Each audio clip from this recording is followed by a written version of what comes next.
Hey guys, Molly back again, Greg in the co-host seat, and we are matching today because it's a little chilly outside, and I just thought it'd be really cute because that's the kind of person I am. He's ready to bail already, so we're gonna see how far we get to. Super far. So obviously on today's episode of Tea in the Ton, we are going to be breaking down Bridgerton Season 2, Episode 8, The Viscount Who Loved Me, which if you've read the books, you know that's the title of the book, so we're all waiting for it, you know, it's like a Duke and I episode in Season 1, so just gonna put the idiot down. Right, yeah, I guess let's dive in. I've got iced tea today. No one really cares about the tea, it's not about that. I don't actually know why anyone watches these videos, but here we go. So obviously you'll remember from the end of last episode, Kate got into a little bit of an accident. She fell off a horse. And the episode obviously picks up straight off from that. Can you imagine if there was like a time jump and we saw like 8 weeks later and like everyone was fine? How wild would that be? But anyway, that's not the choice they went with.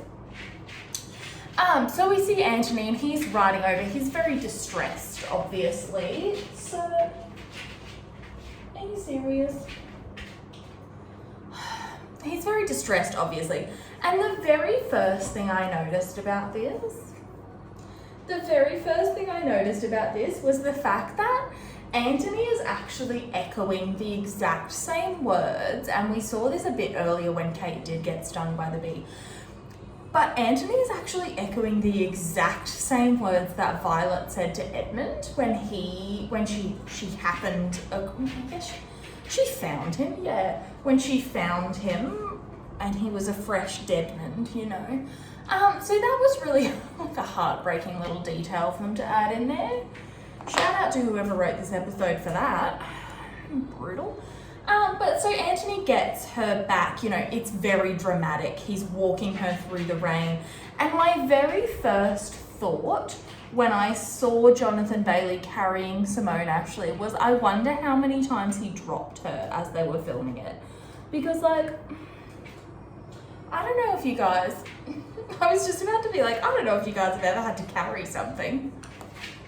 I think we've all done that in our time, but like, it is hard to carry a person, and like, not that I'm saying Simone Ashley's heavy, but like, it's hard to carry a whole human being. It's hard to carry a dog around who weighs 10 kilos, you know?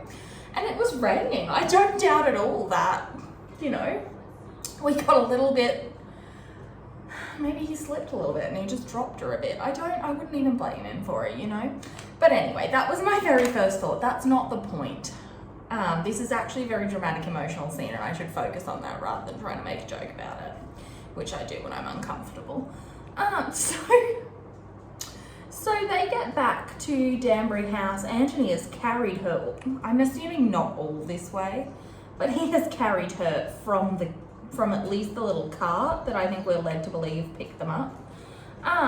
And immediately like shit is going down, you know, like everyone's kind of in a panic over it. Mary's very shocked, and I think mostly she's very shocked because like, where did she think Kate was all night, you know? Like she clearly didn't get back in the carriage with them, so where did she think the carriage was? Poor Mary was probably like, oh, I know that you can make your own decisions and you're an adult, but like, oh my god, how good was the dick? Like, I regret phrasing that like that, I really do. This is a serious situation. Kate's dying.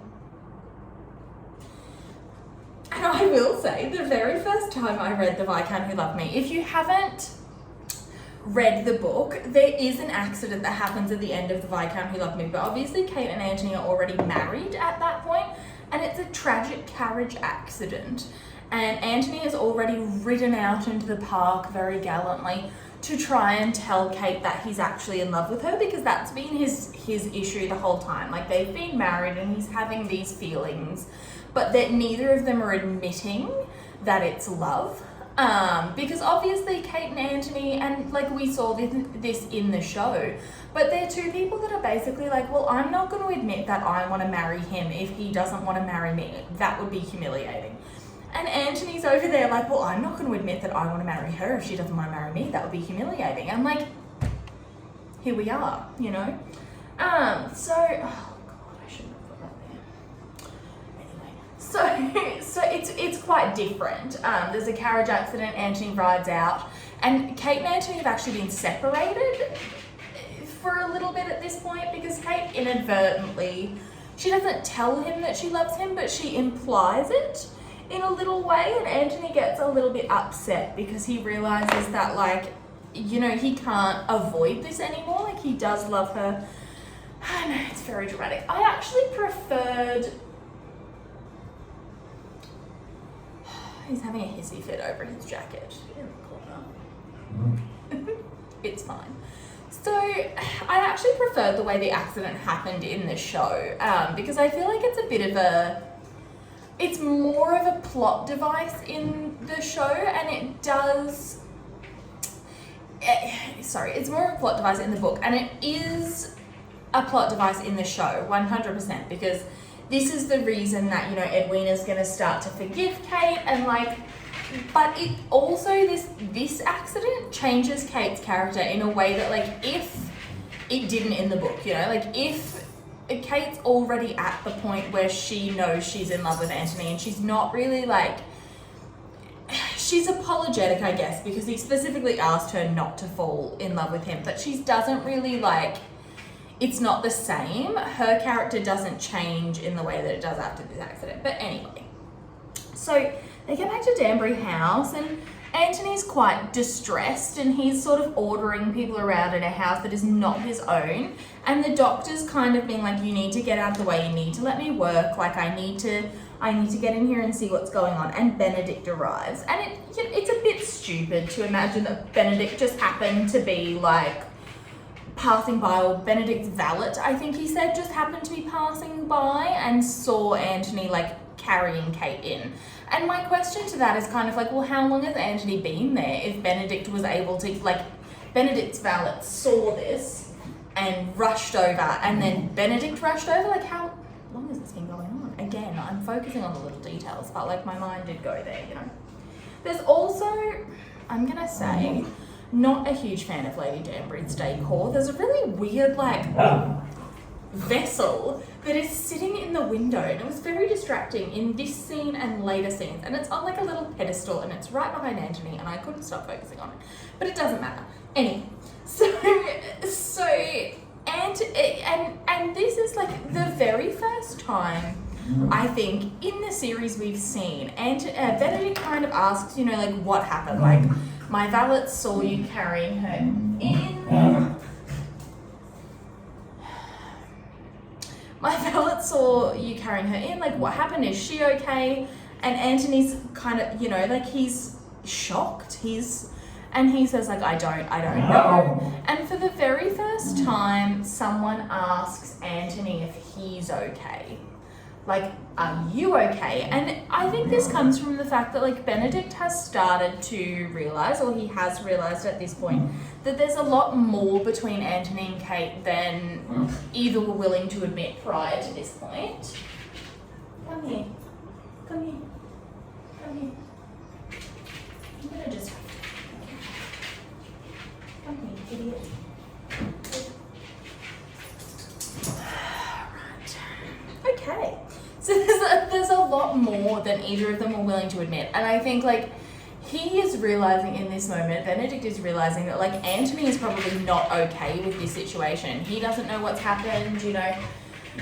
And Anthony looks around the room and he sees the reaction of everyone, and he starts to, like, really fall apart in this moment because, like, he's just found, you know, the woman that he's in love with that he can't be with, but he had gone to call on her and he was going to sort all of this out, and now he's probably never going to get that chance. But he's also seeing the reaction of her family, and I think it all kind of comes crashing down at this moment, like everything that's happened over this season into like a sort of like, what have I done moment. And he runs out of the room. He can't be there. He can't see this happening. And that's the last we see of Kate for a little while.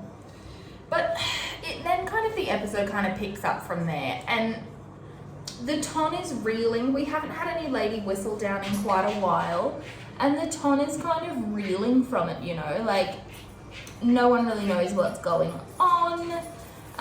The little delivery boys are being harassed everywhere by the vile Lord Pfeiffer. I cannot stand that man. I know we weren't really supposed to, but he's getting engaged to that sweet little thing that plays the harp. Well, maybe she's not sweet. I don't know. She plays the harp. That's mostly what I got from her interactions. And he's getting engaged. Like that poor girl. She's going to be stuck with that vile man forever. I cannot abide. But anyway, so we then see the Featheringtons, and Lady Cheese is back, which I did enjoy, and they're all kind of talking about like where Whistledown might have gone, and Penelope's kind of just like, well, maybe she had enough of hurting people, which maybe she has had enough, but I don't know, that's going to change by the end of the episode apparently. I don't know. I don't really care. I feel like I say this every episode, but I don't really care for this plot. I really don't. I just think it's not really, I think, honestly, the way I would have liked to see this Lady Whistledown situation play out, I would have liked to see this plot, this Eloise plot, Eloise Penelope Whistledown plot, happen at the end of season 3. Because I'm still in denial about the fact that next season's going to be Penelope and Colin. Deeply in denial about that. Mostly because I don't think it makes like good character sense at this point, given where we leave their plot at the end of the episode. But we'll talk about that at the end of the episode, I guess. So, yeah, I would have liked to see that happen at the end of season 3. And then Penelope's personal story in her season with Colin being more of sort of like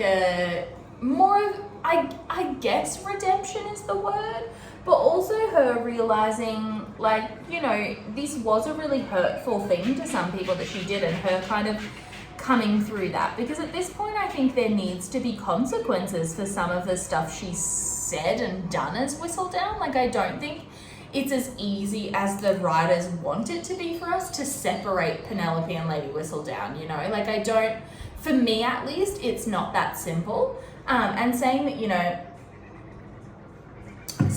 oh, she's a teenage girl, like, yeah, I made mistakes when I was an 18-year-old girl too. 100% agree with that. But at the same time, if we're saying that Edwina needs to be held accountable for her actions as an 18-year-old girl because she was an adult, then we also need to be saying the same for Penelope. And that's the tea on that. So anyway, we see Portia and Jack, and Portia's decided that it's time for them to start, you know, flaunting their money a little bit. They're back. The Featheringtons are back. And she's set up a big pool, guys, as we all are. I feel like this whole season for Portia was her just basically being like Laura Dern in season 2 of Big Little Lies. You know, that like, I will not be rich. Love Laura Dern. Absolute. She's an icon. Laura Dern, hi. If you're watching, hi. She's an icon, and I feel like this season was really like that moment for Portia. But anyway, so she's decided that they're gonna start, and she's acting very like they're gonna have a ball, and everyone's kind of like Mrs. Varley, her little lackeys, kind of like, who are we inviting? What's up, girl? Like, what are we doing? And Portia kind of says like, sure, let's invite the Bridgertons. Let's invite the Bridgertons and the Sharmas because we'd all like to see that little show go down. And I'm going to ask this question when we see with the Queen in a little bit. Like, everyone's kind of up in arms about this scandal, but like, I feel like they've missed completely the point of the scandal at this late stage. I don't know. Am I the only one wearing my glasses? I don't know. Like, it's wild, guys. So And Portia's been very holier than thou, as if she hasn't just embezzled all of this money from people. She's like, scandal. Babe, go. So anyway, they're gonna have a ball, everyone's invited, and we're kind of like, this I think was a sneaky little back window way to tell us that Kate's like still in a coma without like, well, I mean, they explicitly told us, but without like, you know, Penelope's kind of like, well, maybe we should leave the Sharmas alone. And I, you know, for once I was on Penelope's side. Because she did say, like, you know, Kate hasn't woken up yet. So, like, they have bigger fish to fry at this point, and she's right. So, anyway, I think that's a lot of the purpose that this scene serves. Or at least it's a secondary purpose, you know. Just kind of shows us where the Featheringtons are at. And, I don't know, I'm going to run through my issues with this plot again, like I have for the billionth time. I think you're all sick of hearing it. But anyway, we see Kate. Kate's been asleep for a week, and you know what? Honey probably deserves it. Like, she is tired. She has been carrying her family for the last, like, what, 10 years? She's exhausted. Give her some rest, you know, give her some time. So she has gone. She's gone. She hasn't gone anywhere. She's just sleeping.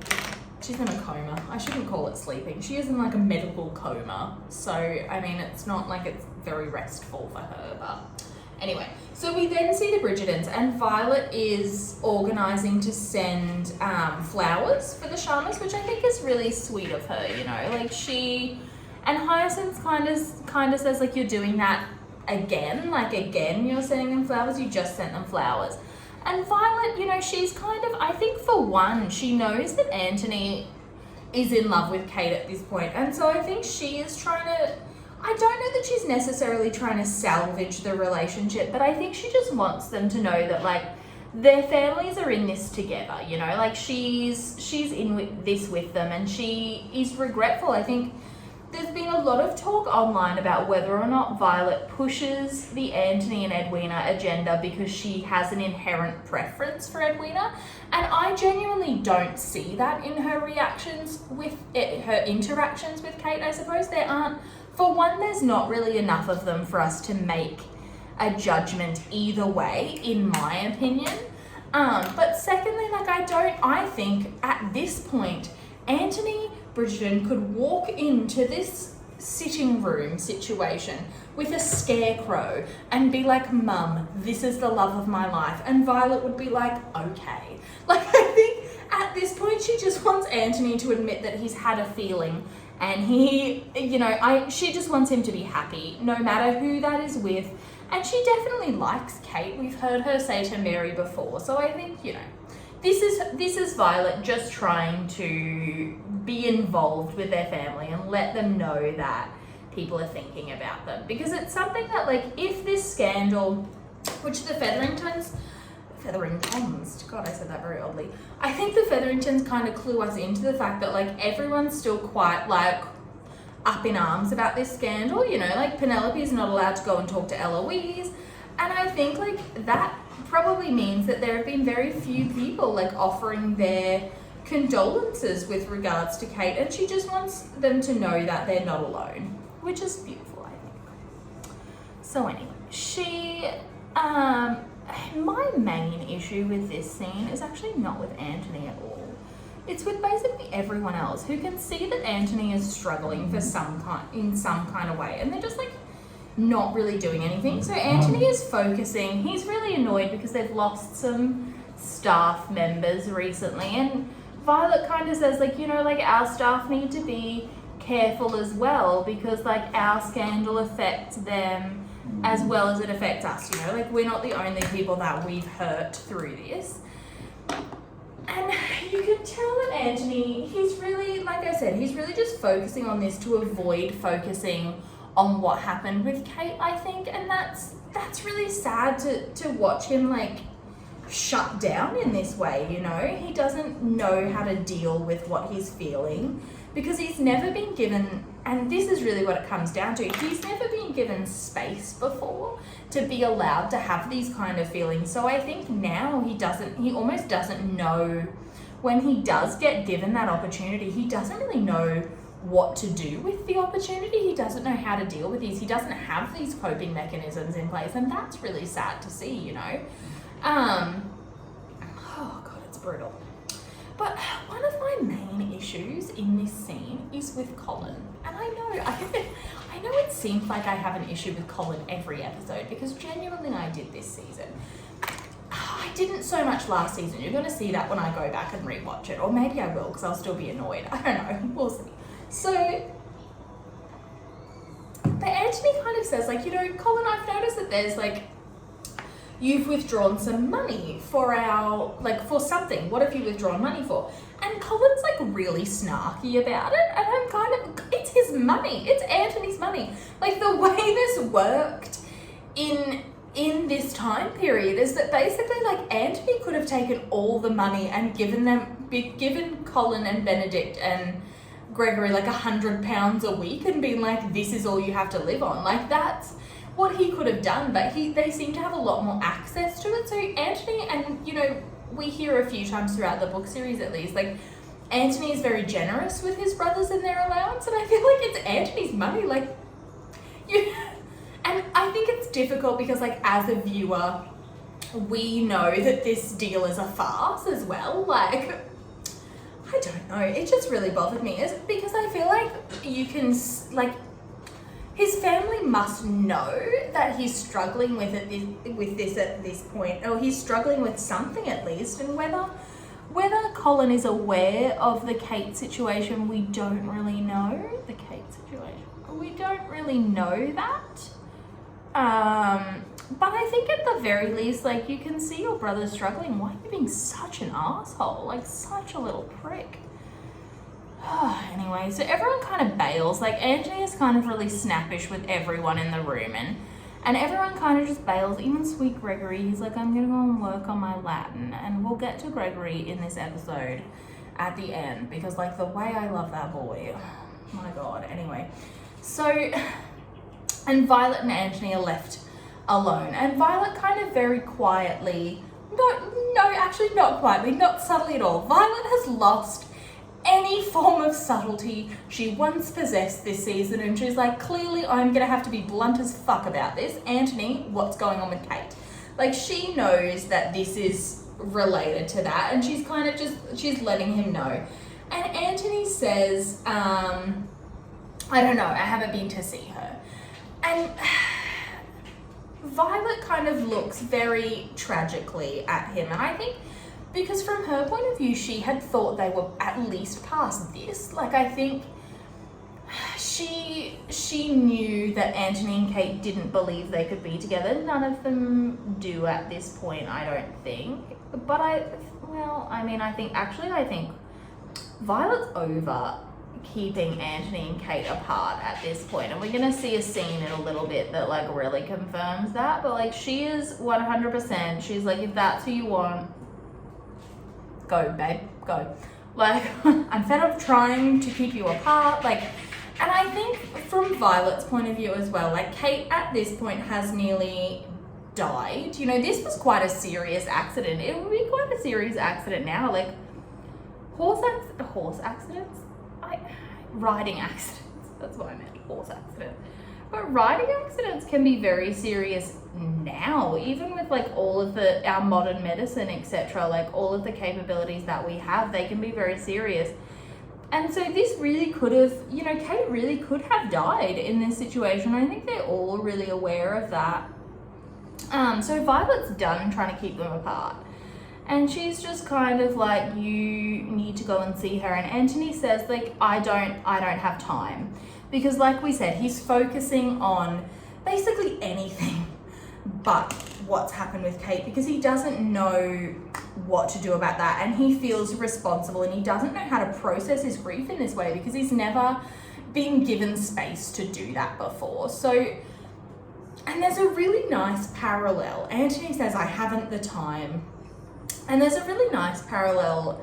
Last season, we saw a scene, they're sitting together. They're not sitting together. Making shit up now. Anthony's sitting in his study and he's looking down at his pocket watch. And Violet says, they're talking about Daphne and as they all were last season, you know, it was her season, but anyway, they're talking about Daphne, and Violet says, as we both know, time is of the essence. And there's a really nice parallel this season where basically last season she was rushing him to do all of these things, and this season we see this scene where essentially Violet says, perhaps you should make time. And it was nice to see her be like, there's basically not comforting him, but sorry about that. Not comforting him, but like letting him know that she is on his side in a way, and he doesn't take her advice naturally because of Anthony. So, yeah, basically, yeah, he doesn't take her side. So then we see Eloise, and I'm over this plot at this point, but Eloise gets a package from Theo, and we don't really get to see what the letter says, but we see them in the it's a book and a note. But we see in the next scene, she's gone to visit Theo. Her cute little footman is there. I'm like, I'm shipping this more than, you know, Theo and Eloise at this late stage. But anyway, I didn't write this season, disappointingly. So she goes to see Theo, and she basically, you know, it becomes apparent that he's told her, I'm opening that the wrong way. It becomes apparent that he's told her that that's where Lady Whistledown prints that shop, even though he told her explicitly that that was not the case. It's now become apparent that she does. So, anyway, and Eloise is kind of like, why wouldn't you tell me this? And Theo's like, well, you know, I didn't want her to write cruelly of you, which I don't know why he would immediately make that leap. Like, I don't know. But anyway, Eloise has decided that it's time to take Lady Whistledown down. And her and Theo are going to figure it out together. And like, when was he even embroiled in this plot to figure out who Lady Whistledown was? But she's like, this is our chance to take her down. And I'm like, when did he start caring about this? Like, I don't know. I don't know. I don't know about this plot, guys. Like, I just don't know. I don't care. Anyway, so they're going to take Lady Whistledown down. Fine. Don't care. But anyway, so we then see Lady Danbury at the palace, and this is okay. So the Queen is kind of real bummed because she hasn't had any gossip in a while, and we're kind of seeing that, like, while the Queen sees Lady Whistledown as her enemy, like, in a way they need one another. Like, the Queen, it's like an arch rival situation, you know? Like, they need one another in a certain sense. So she, you know, and Lady Danbury's kind of like, I have got bigger fish to fry. I've got a dead girl at home. Like, what am I supposed to do with that? But anyway. And the Queen's kind of like, I never found out why that wedding was called off between Anthony and Edwina. Was it not obvious to everyone in this church what had happened? Or was it just us? Like, was not everyone immediately like, oh wow, that was sexy and weird? Like, I don't know. Because I had kind of assumed that that's what everyone would assume, but I guess we're coming into it with all of the facts, and most of these people had probably seen Kate and Anthony together in a very limited capacity or not at all. So maybe they didn't put it together. I don't know. I was very confused. But Lady Danbury's kind of like, stop being a gossipy hoe. You are the Queen. You have bigger fish to fry. She's not going to listen. She's going to keep being a gossipy hoe. I don't know. I feel like I say every episode, I don't really love the Queen Lady Whistledown dynamics, but we're in it now, you know. Anyway. So we go to Mondrich's bar, which I have not mentioned, I don't think, the Mondriches thus far, because their plot was uninteresting and boring and pointless. Will, if you remember him, he was Simon's friend, and he would have had a plot, or he would have had a point, rather. He did have a plot, but he would have had a point. How are we in a situation where Will Mondrich, Simon's friend, had more plot than Mary, Kate's mother. I don't want to talk about this anymore, honestly.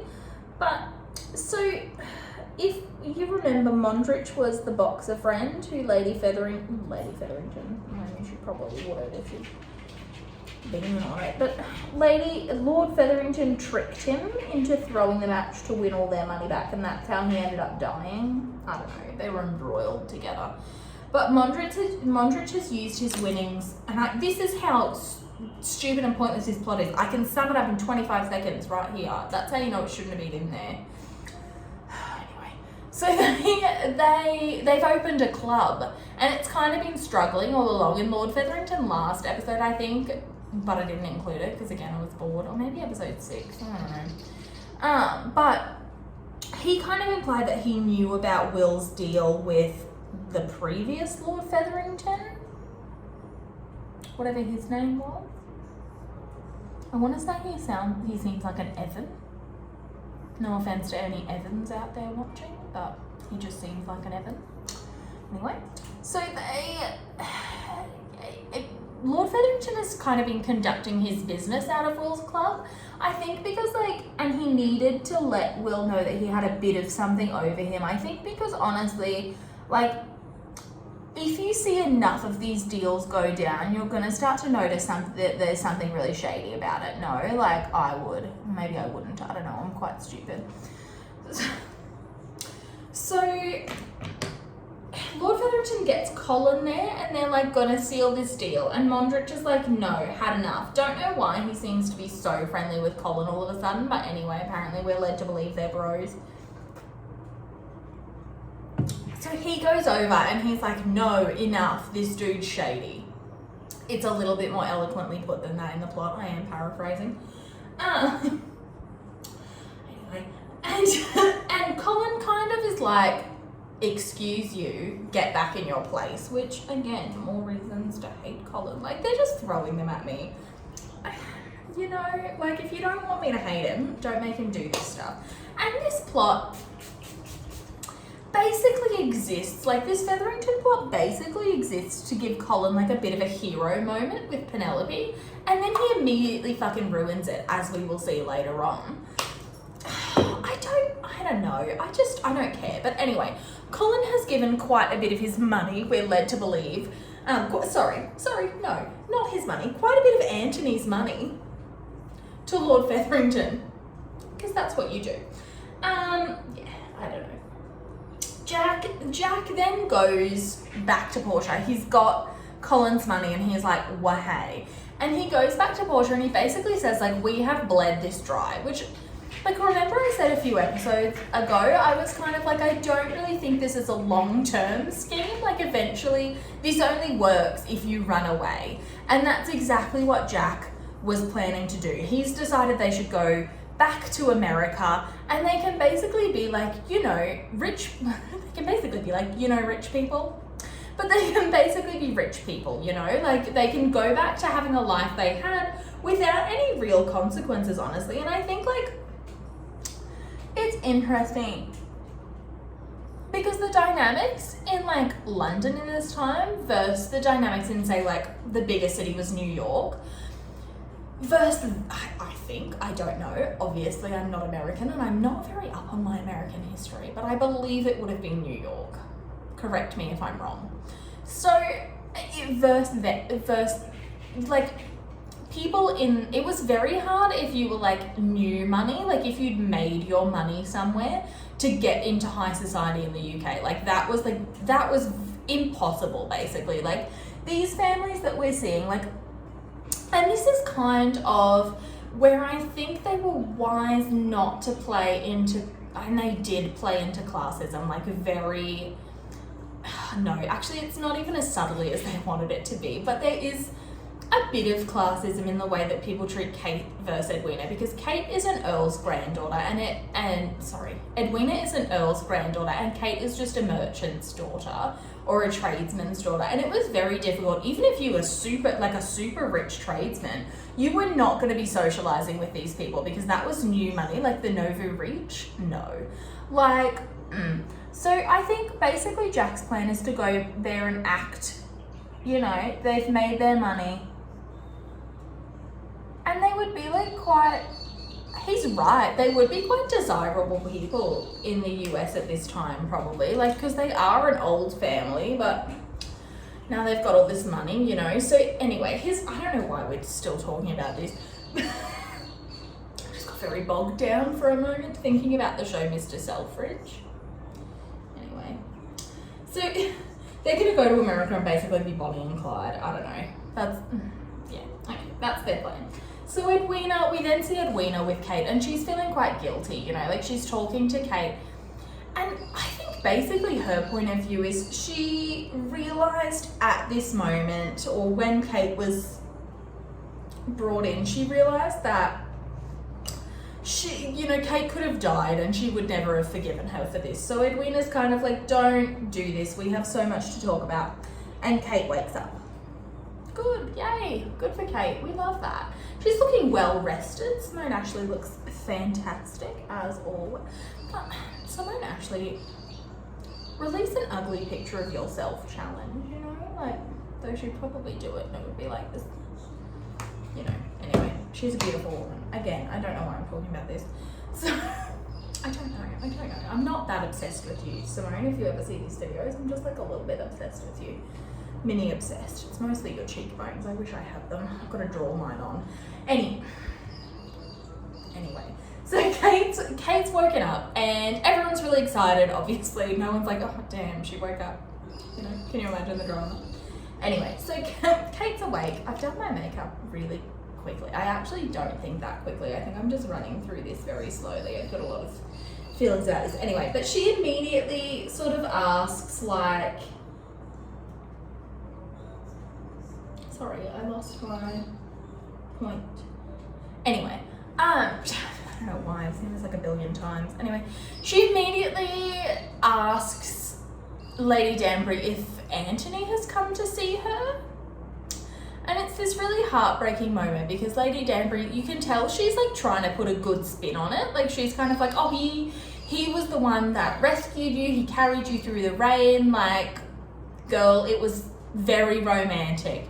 And Kate kind of says like, you know, has he come since then? And Lady Danbury has to say no. And we can tell like this is really upsetting for her because obviously, you know, she left him, but the last time she saw him, they had shared an intimate moment together.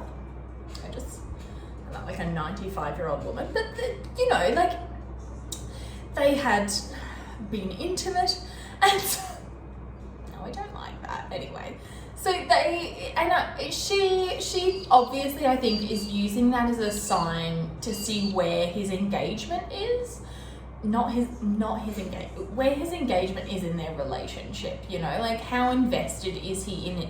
Is he still interested in her post them having done this, or has he gotten what he wanted? You know, like I think that's essentially, and she has her answer, and she just kind of like, you can see everyone in the room knows how disappointed she is, and she's just kind of like, it's fine. It's not fine. I'd be devastated. That poor girl, like she's just woken up from a coma and she just wanted to know if her not boyfriend came to see her, and everyone was like, oh babe, no. Like anyway, so we then see Anthony, and he's again quite stressed, and immediately Violet has rushed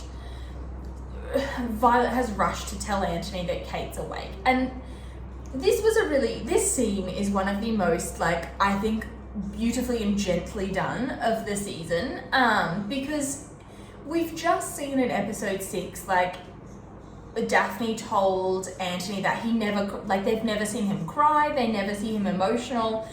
And he breaks down over what's happened to Kate. He's relieved that she's awake and she's okay, and he breaks down. And Violet goes and sits with him and she comforts him, and she basically, you know, she doesn't outright yet say like, I know that you're in love with her, but she does kind of. She says it's a terrible thing to have found someone in that situation, especially someone that you love.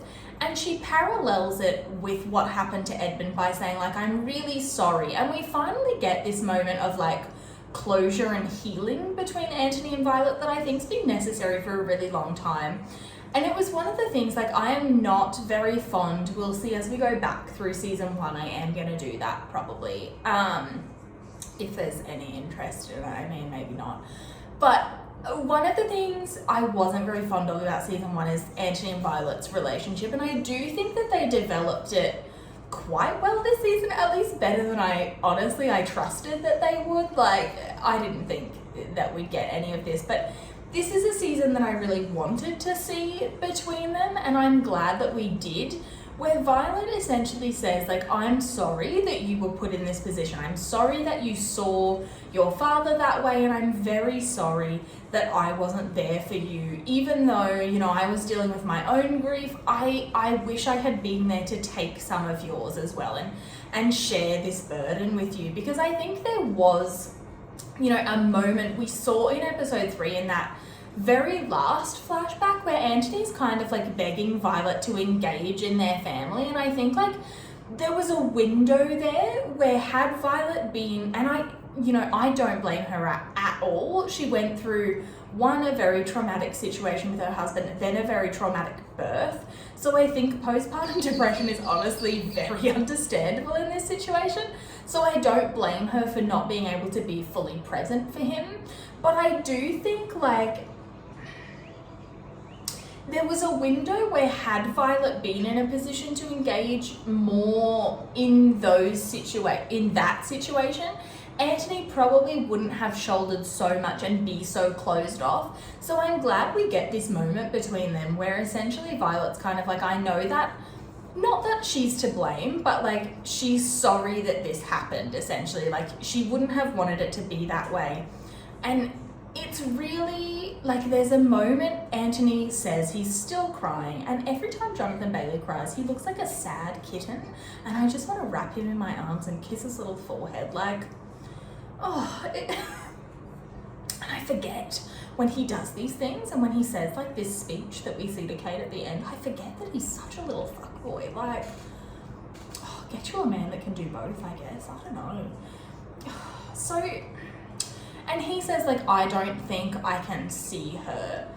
And Violet, and this is I think like one of the most beautiful and gentle sections of the season, and she says like, and I think Anthony really needed to hear this because the whole reason that he ran away from his feelings towards Kate to begin with were because of how his mother felt in the after, and how they kind of, she shut down, and how that affected her.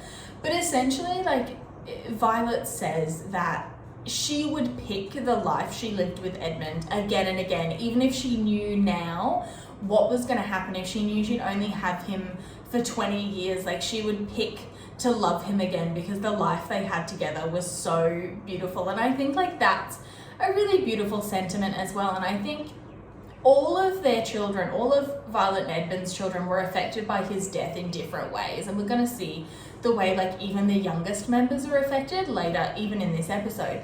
But I think like Anthony needed to hear that from the one person that like loved Edmund as much as he did. And this is the moment where he decides to try. And he's not going to go about it very well, but he's going to try. Like, he's new at this, and he's going to try it. And I just think, like, this is a really beautiful moment between them, and I'm really glad we got it. And it's kind of like, I don't know, she's basically, it's a very raw moment between two characters that are not emotionally very raw, particularly with one another.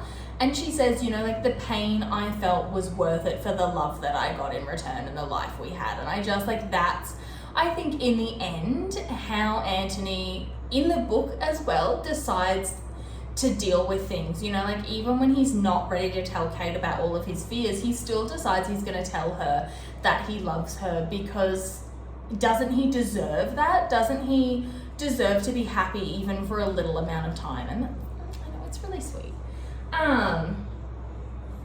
So Eloise, again, I found this a very odd cut. But Eloise decides that she's going to go and confront Madame Delacroix. And I don't know, I think we could have done without the Madame Delacroix plot this season. Honestly, it didn't really add anything because she wasn't with Benedict anymore even. So there wasn't really, I don't know if she's going to come into play in season 3. I don't know. I kind of got the impression that her storyline was wrapped up outside what we're probably going to see happen in the Modiste. I don't know. But Eloise basically confronts her and Madame Delacroix doesn't really say anything. She's basically just please leave me alone. But Penelope walks in and Eloise drags Penelope aside and she tells her that she's going to find out who Whistledown is. And Penelope just kind of snaps. And she tells Eloise that basically there have been whispers about you and Theo for ages. There haven't been. No one has said anything. But this kind of confirms that Lady Whistledown's comments, because Penelope says it's only a matter of time until Lady Whistledown writes about you and him. So this kind of confirms that what Lady Whistledown wrote about to call Eloise out wasn't Theo. It was just about that political rally she went to. So why did this Theo plot exist? Why? I think Eloise honestly gets very little character development through it, and I think if they still wanted to do this Whistledown discovery, I think there was a billion ways they could have gone about it, rather than bringing in an original character that has no bearing in the major plot that Eloise is going to go through. I don't know, it was just pointless. I don't know, and they look alike. I don't know. Anyway, so moving on from that, Benedict learns with his little biddy, who I don't know, do we even know her name? I don't know, he's painting her, and that other guy, Rupert, I believe his name is, comes in, and he basically tells Benedict that they all thought he was going to be shit because Anthony paid for Benedict to get into school, he made a donation. And I don't know, I completely get Benedict's point of view that this is something he wanted to earn and he feels like Anthony has overstepped. But I think also in his misguided way, Anthony just wants all of his siblings to be happy. So if this is what's going to cause that for Benedict, he wanted to give him that. And I have such little patience for men that are just kind of well, if I can't do it on my own terms, I'm not going to do it at all. Benedict, you've just proved everyone wrong, because I'll run through his stupid little plot now. No offense to any. I don't dislike show Benedict, but this plot I was kind of yeah, okay. I don't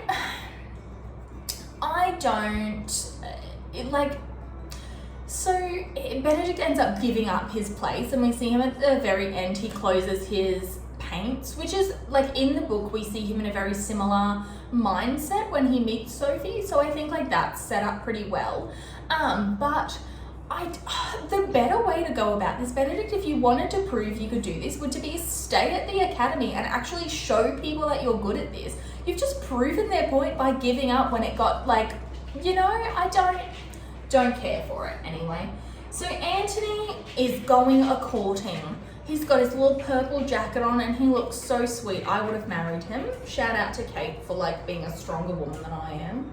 No, I would have proposed the second I saw him. So anyway, so we can tell he's really nervous and he has his tulips and he goes in to see Kate, who's still abed, which I don't know, they're unchaperoned. Maybe Mary's given up at this point. Maybe she's I don't know. But in her bedroom. Maybe they figure she's too weak to do anything. I'm not sure. I don't know. Anyway, it's not the point.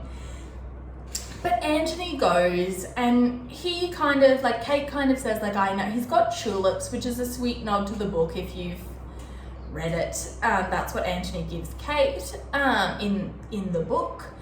And so this was bungled start to finish, Anthony. Like I said, love you to death. I know you love that girl. Please, try and convey some kind of emotion. He really bungled this. I'm not surprised she said no, actually. But Kate kind of says, like, thank you for rescuing me in the park. And Anthony says, like, I'm glad that we met that way, because if we hadn't, like, I wouldn't have known where to find you. And it's apparent that, like, Kate thinks that he just happened upon her and that's what happened, not that he was out looking for her. But she's kind of like, can I help you with anything else? Like, thanks for the flowers. Do you need something? Like, you obviously hate me, so can you just go so I don't have to live in the awkward ghost of the sex we had? So, and Anthony says, you know, like, he tries to tell her, like, I came to see you that morning. And you can see that, like, that means something to Kate, but what he says next really destroys it.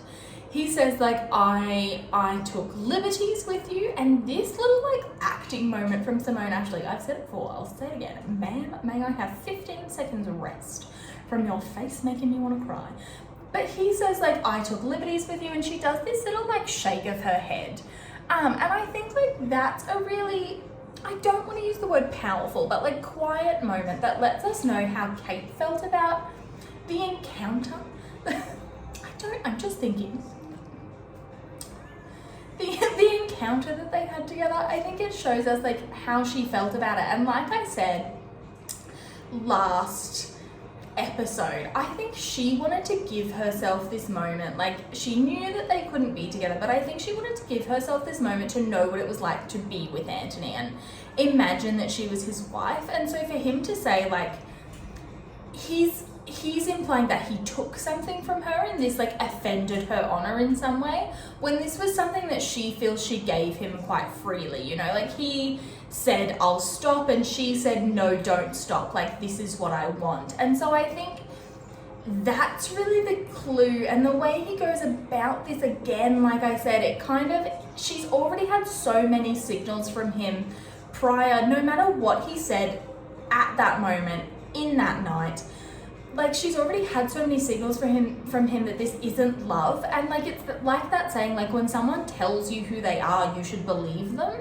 And he told her, like, she overheard it, he was never gonna fall in love. And I think she kind of thinks, well, why would it be me? And he's not really telling her that he loves her now. He says, but you can see, like, where Anthony's coming from in this situation, because he says, like, I didn't want it to happen like that. So to his mind, he wanted it to happen when they'd made a commitment to one another. And that, like, Kate's not really listening to that. She's just kind of like, please, this is so awkward, I want to die. So he says, like, I came to ask you to marry me. And she's very shocked by this. And I think she's scared as well, because at this moment she hasn't really healed things with Edwina. And I think she's scared, like, what everyone else's reaction would be. So immediately she falls back on her old, I'm returning to India. Anthony is devastated, naturally, because he's there holding his little ring, like, but Kate. And he even does that, like, Kate, please. Kate, my mum says you have to marry me. So he tries to, like, appeal to her other, like, senses, like, to say, like, oh, you know, but financially, like, what about for your family? He's trying to, like, tell her this is a good idea. And I'm like, bro, just say you love her. Like, Jesus, you do. It's not that, like, you know, she's gonna say it back, I promise. But he doesn't. And Kate, you know, and in this moment for Kate is very revealing as well, because she says, like, my mum and sister will be far better off without me. Like, Lady Danbury's gonna look after them. I'm of no help to them anymore. I'm gonna go home. And Anthony says, you're running away. And she says, please just go. Like, and I think because she didn't want to hear what would come next, like, if he said those things, what if she stayed and it wasn't what he wanted, it wasn't what she wanted, and it just, like, she's scared. She is scared. She is running away at this point, and we're going to see in this scene with Mary. Like, that's 100% what she's doing, and I don't necessarily blame her, because she has tried all this season to, like, have something little for herself, and it's been taken from her at every opportunity. So I don't blame her for this now, I don't think, particularly with the way that proposal happened. And it, you know, part of me is also like, you know what? Yes, you don't have to marry that man just because he gave you a really good fuck. Like, you don't have to do that. And I have to hand it to Kate. Like, if she was only ever gonna have one sexual encounter in her entire life, looked like it was a good one. Well done to her. Congratulations, Kathani. I don't like that. I don't like that they changed her name, but we'll get to that. So anyway, we get to Theo and Eloise. I don't care about this plot, guys. I don't. But anyway, Theo knocks something over and they have a little moment.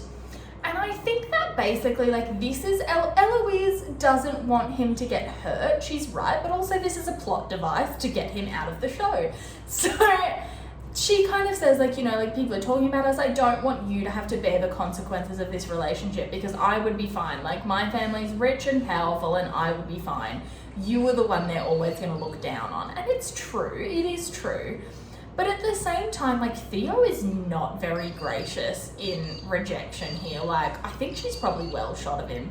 But he's just kind of like, right, well, you're just like everyone else, so get out of here. And I don't know, I wasn't about it, I guess. It's the cat scratching at the door to get in, anyway. So Kate then has a talk with Edwina. Kate's doing a lot of talking. For someone who has spent the last 7 episodes of this show repressing the fuck out of her feelings, they're all bubbling up now. But, you know, Edwina is looking for, like, she says, you know, I'm glad that you're okay, and when you were sick, like, all I wanted was for you to get better, but, like, now I do have some questions about what's happened, and I think that's fair enough. She wants closure on this whole Anthony situation and on their relationship as well. I do think it needed to be a bit more of an in-depth conversation, and, like, they genuinely needed to talk more about why Kate felt the need to take on these responsibilities, because I think, like, going forward, Edwina needs to be much more involved. And we see, like, I think where this season ends, like, is really just the beginning of the Edwina that we know from the books, like the Edwina who loves her sister and, like, and I'm not saying she doesn't in the show, I think she does.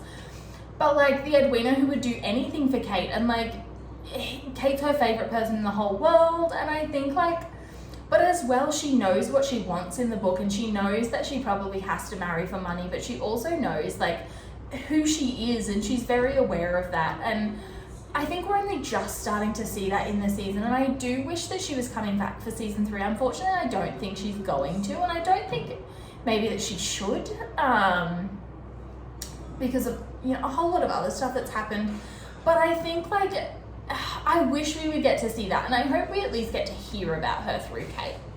But, you know, Edwina basically wants Kate to, she says, like, did you always feel this way for him? Like, I don't understand, basically. Like, I just want to understand what happened. And Kate kind of says, you know, like, I didn't mean to lie to you. Like, I was lying to myself, and I thought that I could repress this, and I thought that it wasn't what I was feeling. I thought that I had made a mistake.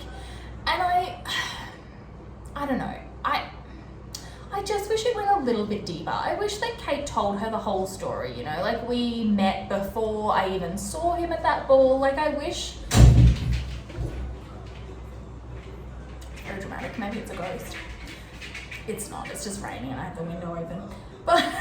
But she, I think, you know, like, I wish that we got more of that depth to it, but in the end, basically, Edwina says, like, I want us to be closer, I want us to be open moving forward, because I don't think I like these people we've become here, and I want us to both be our true selves. And I think that's a nice sentiment.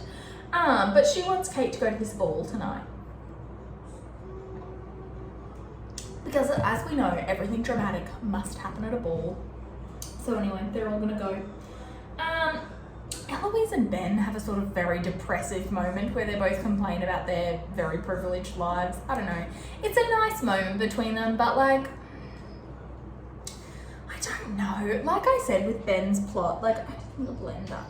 Like I said with Ben's plot, I just feel like I wanted him to have this moment prior to meeting Sophie where he really knows who he is, and I'm glad, like, I want to see character development as we meet Sophie, and she is one of my favorite, like, Bridgerton wives, truly. I love his wife, but I I wish that this was a moment that he had stayed and he had shown everyone truly who he was.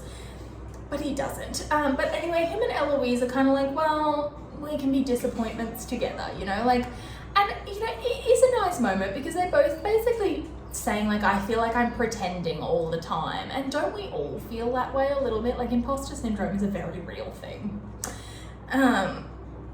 You can ask anyone who knows me in real life, it's very real. But they, you know, they do have like a sweet moment, and I do love the relationship they share in the show, which is not present in the books, but anyway, it's cute in the show. So then we see, and this is maybe one of my favorite scenes of the entire season, guys. Gregory comes in to see Anthony. We know where this is going.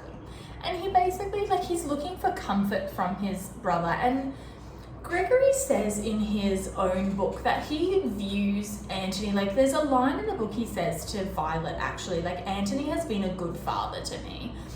And we see here that he's really missing that relationship in his life. Like, he wonders about his father, and no one really talks about him because they're all very traumatized by his death, understandably. But I think in doing that, they forget, like, all of those beautiful moments they shared together, and the fact that, like, Gregory and Hyacinth don't have any of that, and the only way it's going to stay alive is through them talking about it. And in this moment, Anthony really realizes it, and he talks to Gregory about his father, and he says, like, you know, I expect too much from everyone, and I'm sorry that I'm this person, but, like, moving forward, this is who I want to be. And they have this moment, and I love that, like, this is one of the first ways we start to see Anthony opening himself up emotionally. He's just been rejected by the love of his life, so he's low, you know, like, but I think, like, this moment is really beautiful in that this is him starting to talk about how he feels, and he's gonna try, like, he's trying, and he's not good at it, but he's going to try. And he said originally, like, he wasn't a poet and he wasn't good at words, but, like, he is trying, and it's really beautiful when he does. Like, when he gets there in the end, Anthony, we love to see it, boy, you know? And in this moment, so we are going to talk about, honestly, one of my fucking favorite scenes of this season, and they're like back to back. If you have read any single one of my fan fictions, there is always a scene, because I love this relationship, and for me, like, one of the true love stories of the Viscount Who Loved Me is between Kate and her family, Kate and Mary, because they're mother and daughter by choice. You know, they're not biologically related, and I think we so often see, like, blended families where that relationship is so distant and so poor. And, like, even coming into the next season with Sophie, where she has the complete opposite relationship with her stepmother, Kate and Mary have such a beautiful relationship, and I'm kind of disappointed in a way that we only got this one scene. And while I do think that it's important, and we're going to talk about why I think it's so important to have it here, while I do think it's so important that we get this particular scene right here, like I said, I do think one would have been better served in episode 5, 6, 7. But this scene is so beautiful. I love it. As we know, as if you've watched any of my other videos, Shelley Pond, love you to death, girl. Terra Nova, I think about every day of my life. Anyway, so that was so good, such a good show. There were little dinosaurs, and anyway, so Mary comes in to see Kate. Kate's packing, and she kind of says, like, oh, you know, like, you're not ready. We're gonna go, babe. You need to get ready. And Kate kind of says, like, oh, I don't think, like, I really want to go. And I'm going home, so I should probably just stay, and I should go home. And Mary says, like, she's one of the first people, I think, like, other than Auntie, but she's one of the first people to call Kate out. And basically she says, like, I hope that your desire to go home isn't more a desire to run away from something or, like, avoid something difficult, because I've done that, and it's not the way to go about this. And, like, I know you think you're doing the right thing, but, you know, and Kate kind of breaks down, and this is one of the very first times we see her actually break. This is the first time I think we see her break in front of another person, and I love that it's with Mary, because they do have this really beautiful connection. But basically Kate says, like, I ruined everything, like, all of this that's happened is my fault. And Mary says, like, you know, like, we all forgive you. You've done things that, like, I wouldn't have done, but Edwina forgives you. Like, I still love you. Like, it's fine. And Kate kind of says, like, I owed this to you. And this is the first time she's telling Mary or Edwina, like, I owed this. This was the life I took from you. And that's, like, we see she's finally, like, opening up to her family and telling them that, like, you love me because I'm useful, like that. And this is why I think this next line and this scene is so important right in this moment, because she knows going back to England how difficult this is going to be for Mary, and like the scandal that followed her and the rumours that are following her still. Kate has interacted with the Sheffield, so she knows like the kind of welcome they're going to receive. And I think Kate has waited. We've spoken about this, you know, before, but Kate has waited for Kate to do something like big enough and ugly enough and awful enough that Mary would stop loving her. And Mary would take away like the relationship she's craving from her, you know. And I think like for this moment to come now, when Kate has brought, you know, more scandal and shame and all of these things on their family, for this to come now is the most beautiful thing. And in this moment, this is what Kate needed. This is what she needed to hear.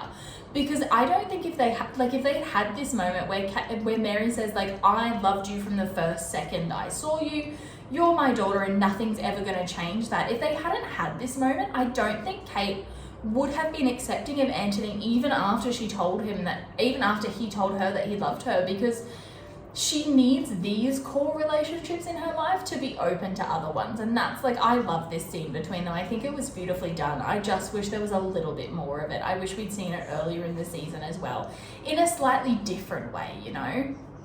But it's so beautifully done. And then Kate sort of opens up even further, and she tells, you know, Mary that Anthony was going to ask me to marry him, but I didn't say yes because I think he did it out of obligation because we fucked.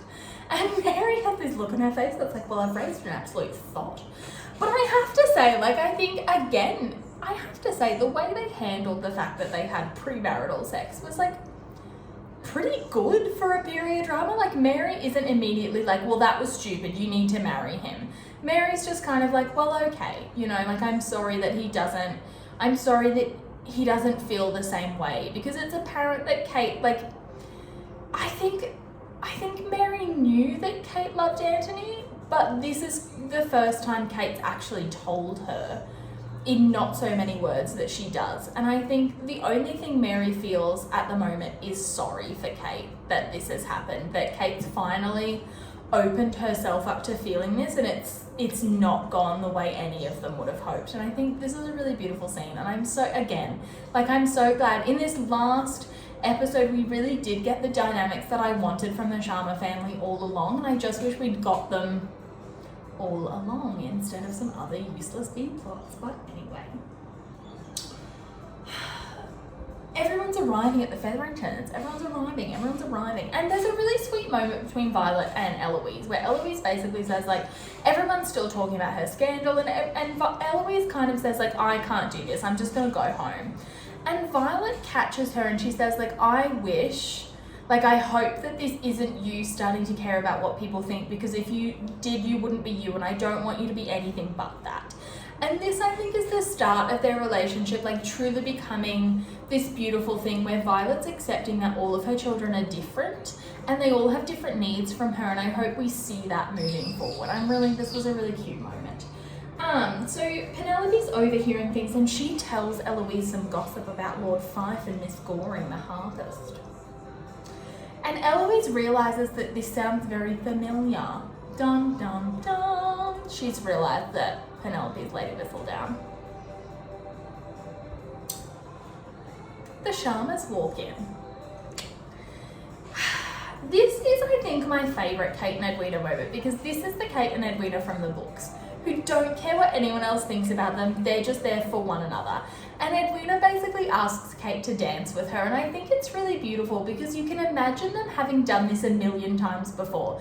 Like, they both fall into this into their roles so perfectly, and Edwina kind of says like, what are these people going to say about this that we haven't already heard? I don't care, let's just have fun, sort of thing. And I'm really glad we got this moment of Edwina basically being like, I don't care about getting married this season anymore. I don't care.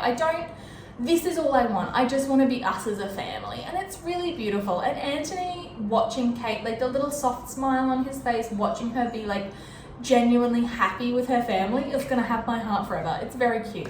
But this scene immediately becomes about Colin and Penelope.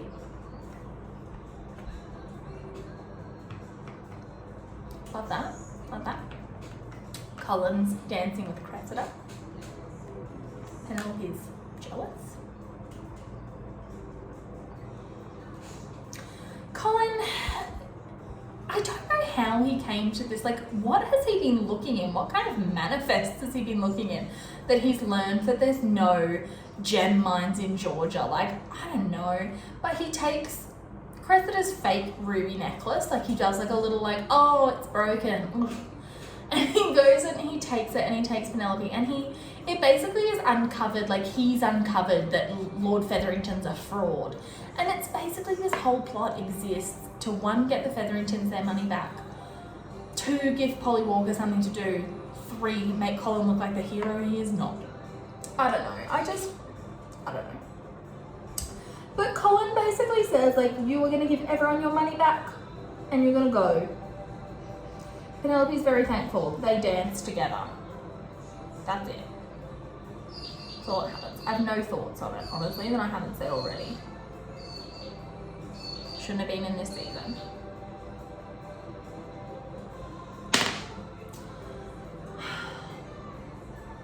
I've got locked down my iPad. Okay.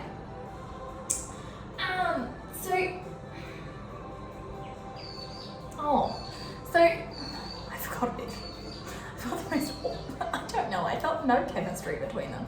But Jack and Portia kind of kissed, and Jack was kind of like, we'll just go to America tonight. The 2 of us, we can leave the girls here. He's so ready to leave her children behind. He's just like, see ya. And I think that's the moment where Portia's kind of like, nah. Like, she's not ready to leave her children behind, and we see, like, I may as well just run through the end of their plot now. But Portia basically decides, and I think, I don't know if this is a scheme that she's had, like, as a backup all along. I'm not really sure. It seems to have happened quite quickly, if it's not. But basically, she is going to keep all the money, and she's going to tell Jack that she's going to tell everyone that Jack took the money, basically. And he's going to go back to America, and that's what he does. But Portia and Jack kissed before. I don't know. It's weird. I don't know. I don't know what this dynamic is. But it becomes, you know, and Portia basically says, I did this for my children. And I think, like, it is a really interesting comment on, like, the things women had to do when they couldn't make their own money. Like, they had no way to create money for themselves. And I think, like, Penelope has a whole lot of it upstairs under the floorboard. Go. And I think that's one of the things why I don't really agree with this Lady Whistledown plot, is because, like, she never uses the money in the show to help her family. Like, in the book, I'm almost sure she does. I've only read it once because I didn't enjoy it really too much. Like, if you like Helen, if you like Penelope and Colin, I love that for you, but it's not for me. You know, like, some people don't like Kate and Anthony, and that's fine. I love them to death, you know. But yeah, and Portia basically says, like, I did this for my children. I did everything I've done has been for them. I had to look after them, and this is how I did it. And I do kind of, like, salute her for that. I just think this was a wild plot that maybe could have gone over 2 or 3 episodes, and it went the entire season and ate up a lot of screen time with dynamics that we don't need to see yet. Like, this could have been Penelope and Colin's season. You know, I don't know. Anyway.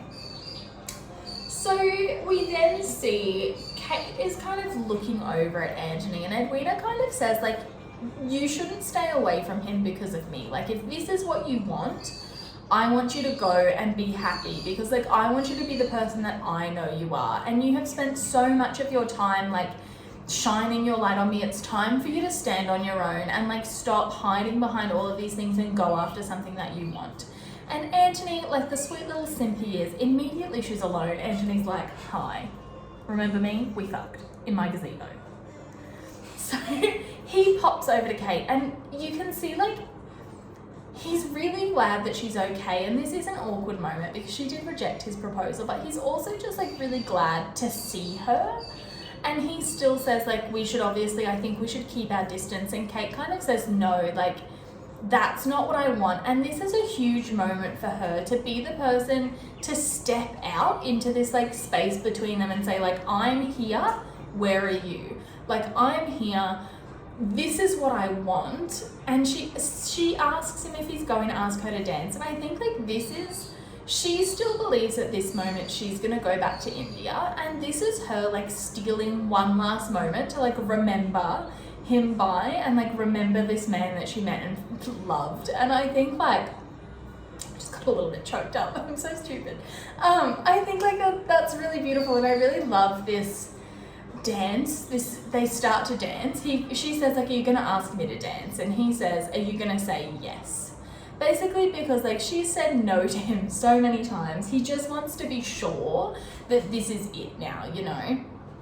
So they start to dance, and people around them are kind of like clocking this, and for some reason, even though we saw that slutty shit happen at the wedding, everyone now is like, maybe this was the situation all along.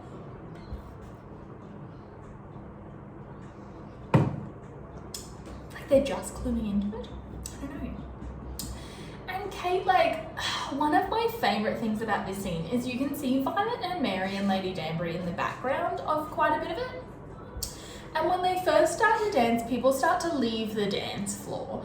And Kate says, like, do you want to stop? Do you want to go? Like, it's fine. Basically, like, I'm worried about you. And Anthony says, like, just keep looking at me. No one else matters. And truly, like, for him at this point, she is all he cares about. Like, he's done playing games. This is what he wants. And you see Violet and Mary in the background, and I think both of them in that moment are thinking the exact same thing.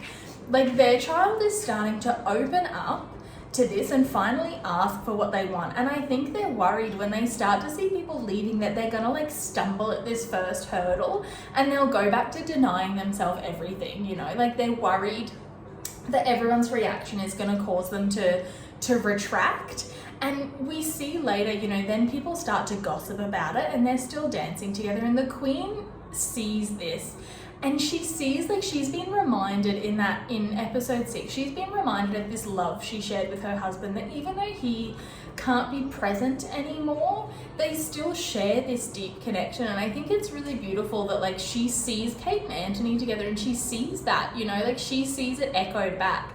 And I think in that moment, she's just kind of like, let them be in love, like, let them be happy.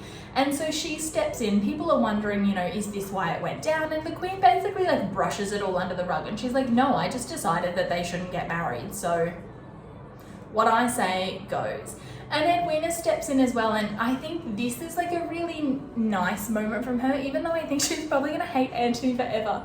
I think like she has accepted that this is what Kate wants, and the way that she felt about Anthony, because I think it's really important to remember that, like, Edwina never really seemed to be heartbroken. It's just the pattern. Edwina never really seemed to be heartbroken over Anthony. She just seemed to be upset about the lie from Kate. And so I think like she's realised that what she felt for Anthony is not the same as what Kate felt for Anthony. And then she says, like, I think they're really beautiful together. And don't we all? Simone Ashley and Jonathan Bailey make a hell of a couple. Like not like, they have super cute bestie energy, and I think it's really sweet, but like they look physically very attractive together, you know? It's just a real power couple look. But this dance is so beautiful, and I love the choreography, and there's this moment right at the end of the dance, and Mary and Violet, you know, the Queen basically says like, well, why isn't anyone else dancing? Basically, like, stop fucking rejecting them, get back in there.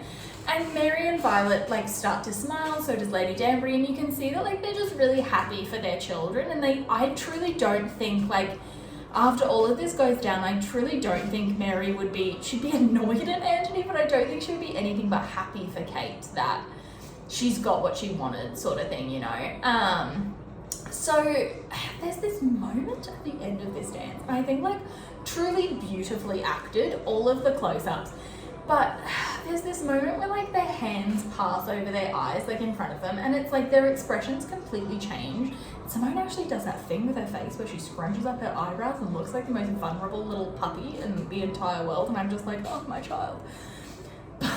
But like their hands pass over their eyes, and it's like their masks are coming off, and they're truly like seeing one another without pretense for the very first time, and it's such a beautiful moment.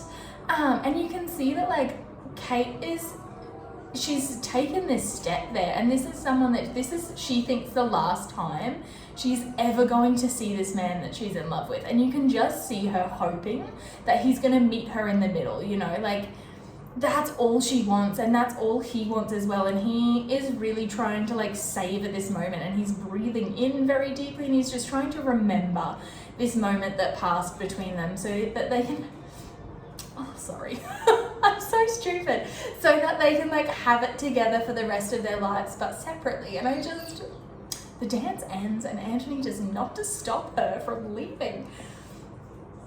Portia runs in, and there's a surprise in the garden. I'm so dumb.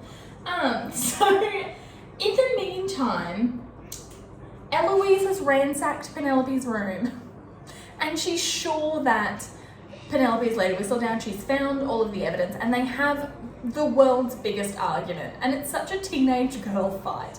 But it's basically Eloise is upset because like she's been writing these things about Eloise personally, but also her family, and I think Eloise has a genuine point, but she does take it too far. She does call Penelope an insipid wallflower, which echoes what Cressida said in, I think, episode 1.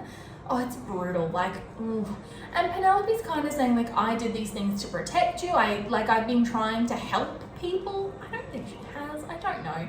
But anyway, basically Penelope accuses Eloise of being jealous. Like, you talk about doing all these great things and I'm the one that actually did something. They fight, they're no longer friends. I don't even know what next season is gonna look like with this Lady Whistledown situation. It's gonna be wild. So anyway, Eloise runs off, and Penelope runs into the garden looking for her, and she runs into Colin. And this is a moment that happens in the book. It happens in Benedict's book, An Offer from a Gentleman, and I hate the way it happens here. But basically everyone's kind of teasing Colin because he danced with Penelope. Oh, I've got something in my eye. Sorry, Jesus. But basically, everyone's kind of teasing Colin because he danced with Penelope, and he's like, I am never gonna court Penelope Featherington, like, are you insane? And he does say that in the book, like, he does say, I'm never gonna marry Penelope Featherington, but he says it in a very different way, and the aftermath is very different as well. He says it in a private conversation to his brothers. That is very different from announcing it at a society function amongst a group of friends. And Penelope, it's also a real healing moment for Penelope where she stops seeing Colin as like this supernatural god, and she really calls him to filth over it and basically says like, I never asked you to, and I never told anyone that I wanted to marry you either, even though like she does. But like she says like, I don't want that. I never asked you for that. So like, fucking who do you think you are? And it's a really like powerful moment. And Colin also learns a lot about himself through it, I think.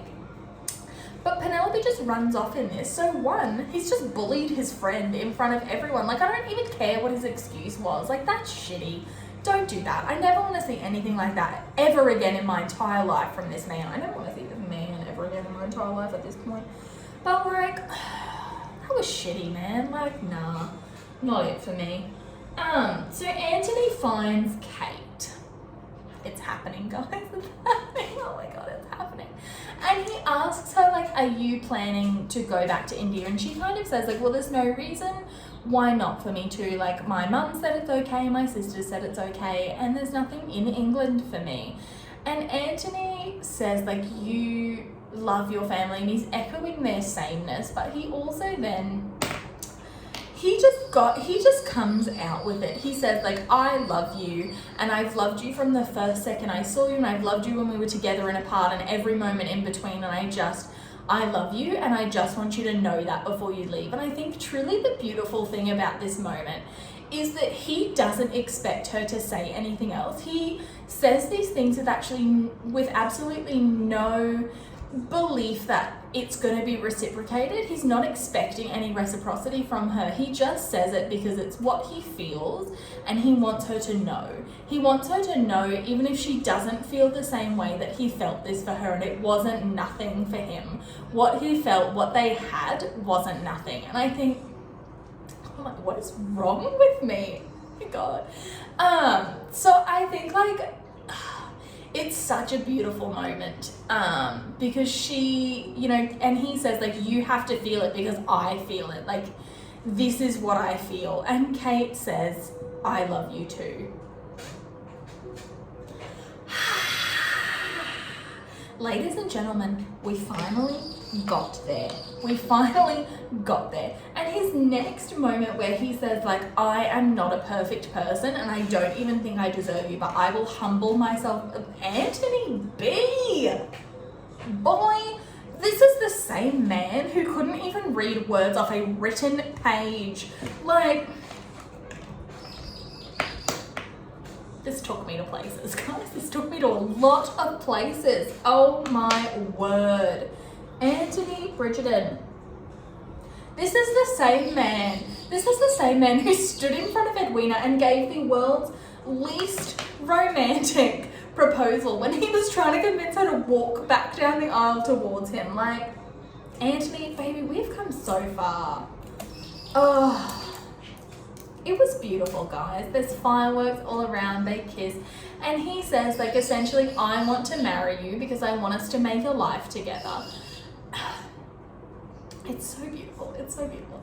And I love that, like, he's confirming for her that this is the opposite of duty for him. Like, he wants them to get married because he wants them to have this beautiful life together. He's not even thinking about the fact that this is going to fulfill his obligations to his family. He's just thinking about the fact that he loves this woman and he wants to spend the rest of his life with her. I'm like, baby boy, that was beautiful. That was beautiful. I personally believe that after this moment, he literally just probably bundled her in a carriage and stole her away to Gretna Green before she could take it back. I'm not sure. But I think like the payoff, we've waited all season for them to like finally confess how they feel about one another, and the payoff was really beautiful. I think like it happens really naturally, and Anthony shows, and Kate as well, you know, she never would have said these things before, but they show so much character development through it, and like, oh, it was beautiful, guys. It was so beautiful. We need to talk about this epilogue. The way, and this video has gone on for so long, I know, but the way I'm obsessed with this epilogue and how happy they are together, it's something else, guys. I think I have watched this epilogue so many times, I just keep rewinding and going back to it. It's so beautiful. They're so happy together. And I want to talk a little, obviously, like, they're cute and they're cuddling in bed and like, it's really cute. And they're really just like, they're happy together. They're both like content and they're joking, and this is the time we see like, I think, their truest selves. And I'm really looking forward to seeing more of this dynamic in season 3. Like, now that we're past all of this, I want to see like them genuinely just being a beautifully happy couple together. Like, it is no wonder Gregory Bridgerton believes in true love when these were the major role models in his life growing up. The way they love one, oh my God. And like, they're not even embarrassed about it either. Like, they've just come back from a 6-month honeymoon, which I love the fact that like, they took this time to get to know one another as a couple away from their families, because they're so like, a lot of their characters are so like tied to the obligation they feel for their family. So I am really glad that they took this time.